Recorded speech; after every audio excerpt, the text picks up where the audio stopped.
Boa tarde a todos, meu nome é Nadine Tonelli Cavalari, sou orientada pela doutora Bianca Ortiz e vou apresentar o projeto que tem como título Biossegurança no retorno às aulas práticas no cenário de pandemia da Covid-19. Os coronavírus são uma grande família de vírus comum em muitas espécies diferentes de animais, porém raramente os coronavírus que infectam animais podem infectar pessoas. Em dezembro de 2019, houve a transmissão de um novo coronavírus, o SARS-CoV-2, em Wuhan, na China. Este vírus apresenta um quadro clínico podendo variar de infecções assintomáticas a quadros mais graves e levando a óbito. Aqui a gente tem uma cronologia de mais ou menos como os fatos foram acontecendo, alguns dos fatos. Em 8 de dezembro, o primeiro caso na China. Dia 26/2, confirmado o primeiro caso de coronavírus no Brasil e São Paulo. Dia 5 de março de 2020, o primeiro caso de coronavírus é confirmado no estado do Rio de Janeiro. E dia 24 de março, tanto o estado do Rio de Janeiro como o estado de São Paulo, eles começam um processo de fechamento do comércio e restrição à circulação de pessoas. Esse gráfico ele evidencia a evolução da incidência de casos de Covid no Brasil. Vale ressaltar que o maior pico enfrentado em 2020 ainda é menor que o pico que a gente está vivendo hoje em 2021. Existem 4 tipos de transmissão: a forma direta, através de gotículas de uma pessoa infectada que vão entrar em contato com a mucosa de outra pessoa; a forma indireta, através da superfície de contato; a transmissão aérea por aerossol, com gotículas com menos de 5 micrômetros que ficam no ar por até 3 horas, e a formação de aerossol em procedimentos invasivos, como, por exemplo, intubação. Vale ressaltar que o tamanho da partícula viral ela vai diminuindo conforme os casos. Essa é uma tabela de sintomas apresentados por pessoas diagnosticadas com Covid no Centro de Triagem e Diagnóstico da UFRJ. Como mais comum, a gente tem fadiga, tosse e coriza. Menos comuns, possuímos dor de garganta, dor no peito, diarreia, náusea, vômito. Considerando esse aspecto, a biossegurança tem um papel protagonista no retorno às atividades com segurança, visando prevenir, controlar e reduzir os riscos. A implementação de medidas de biossegurança se torna essencial para a estruturação do retorno às aulas práticas no âmbito da UFRJ. Sendo assim, este estudo tem por objetivo avaliar e compreender a infraestrutura de 31 laboratórios de aulas práticas no CCS e identificar as condições de biossegurança para o retorno das atividades, visto que, até o momento, somente aulas teóricas ou demonstrativas vêm sendo executadas neste período.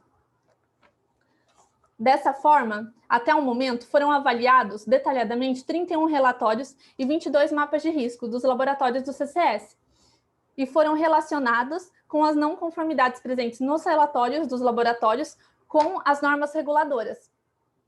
Esses foram os relatórios e mapas de riscos elaborados pela Coordenação de Biossegurança desde 2017, que foram usados neste momento para fazer a avaliação. Essa foi a tabela gerada a partir das principais não conformidades e normas de resoluções encontradas nas análises detalhadas dos relatórios e mapas de risco. Foi elaborado também uma tabela que vai relacionar os riscos ambientais com os riscos de transmissão do SARS-CoV-2 dentro dos laboratórios e as principais vulnerabilidades estruturais encontradas, que põem em risco a biossegurança para o retorno de aulas práticas. Os resultados dessa avaliação foram analisados de acordo com a matriz de classificação, classificando, então, os ambientes em 3 categorias de risco, relacionando a taxa de exposição também. Essa foi a tabela desenvolvida a partir da avaliação dos relatórios e mapa de risco. E, à luz da NR9, os 51 laboratórios foram analisados, apresentando esses riscos ambientais. Mais de 20 laboratórios apresentam os riscos ambientais: físico, acidente, ergonômico e químico. Cerca de 18 laboratórios vão apresentar os riscos relacionados ao biológico. Em relação às características mais voltadas para o COVID, ou seja, a estrutura do laboratório e a localização dos laboratórios, representa um critério importante a ser avaliado, visto que o CCS possui laboratórios localizados no subsolo. No caso apresentados no gráfico, são 29% dos 31 laboratórios, e dessa maneira torna-se inviável o retorno de aulas práticas nesses laboratórios, pois devido à sua localização, não acontece a troca de ar entre o ambiente externo e o ambiente externo, que, no caso, diminuiria os riscos de transmissão do SARS-CoV-2. Outra questão importante é a presença de janelas e portas nesses ambientes, para que possa ser feita a renovação ou a troca de ar. No caso, nos 31 laboratórios avaliados, mais de 50% não possuem janelas ou estas não estão funcionando adequadamente. Em relação às portas, mais de 40% dos laboratórios possuem 2 portas. Isso possibilita a criação de um fluxo unidimensional para a entrada e saída dos alunos. No entanto, mais de 20% dos laboratórios possuem uma única porta. Desta forma, o fluxo tem que ser feito de maneira temporal. Em relação à dimensão dos laboratórios, foi utilizado o critério de que necessita-se de uma distância de 2 metros em toda a circunferência de um aluno para uma distância segura em relação a outra pessoa. Dessa forma, foi pego o valor da área dos laboratórios e dividido por 4, obtendo o número de pessoas que cada laboratório comporta. Lembrando que não foi considerado o espaço ocupado por equipamentos e bancadas.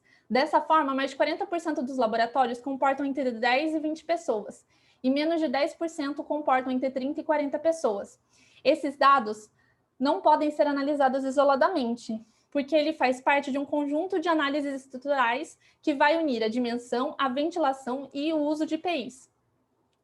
Em relação à presença de lavatórios para as mãos, mais de 20% dos laboratórios analisados não possuem esse local específico para fazer a higienização das mãos. E isso é muito importante, não só para evitar a transmissão do SARS-CoV-2, mas também de uma forma geral sobre todos os riscos de acidente que podem acontecer dentro deste ambiente. Para o retorno das aulas práticas, os laboratórios devem ser avaliados segundo o nível de exposição dos ambientes ao vírus e também frente às vulnerabilidades espaciais do ambiente. Nesses relatórios, levantamos e analisamos somente as características do ambiente e a avaliação da exposição, ela precisa ser feita conhecendo as atividades realizadas dentro do laboratório, a fim de que se possa montar uma planilha de matriz de classificação de forma a correlacionar os dados de exposição do ambiente e classificação de risco, sendo eles alto, médio ou elevado, como mostrado à direita no slide. Essa caracterização ela vai permitir a liberação ou não do ambiente com a utilização de EPIs ou a restrição do acesso.